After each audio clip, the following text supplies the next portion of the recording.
wanted to see the behind the scenes, so this is me struggling with a bench. God, you're embarrassing me. Alright, so I'm gonna casually attempt to build a bench so that we can take advantage of the nice weather. All we need is a drill, pencil, a square, a circular saw, tape, need screws. Let's build this thing. 72.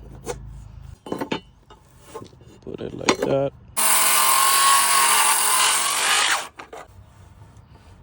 That's the mark for the back support. We're gonna cut these two.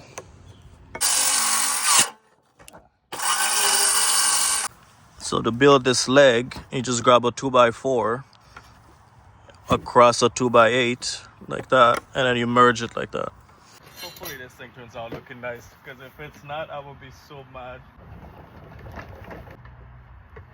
This is not as casual as I wanted this to be. What the hell is wrong with this thing?